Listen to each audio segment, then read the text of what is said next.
E aí? Fale mais sobre o seu carro. Qual que é o número dele, filho? Que número que é esse? O 2 e o 8. Que número que é? 28. 28. E para qual? E o que é que você está preparando esse carro aí? O débito hoje. Do que? O derby Dia do... 1 do mês 8.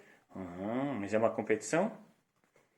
É da onde que é isso aí, dos teus exploradores? É do explorador, sim. Que legal, hein? Como que é isso aí? É o Sponge Car... Como que é que você tinha falado o nome? Esponja Car. Esponja Car.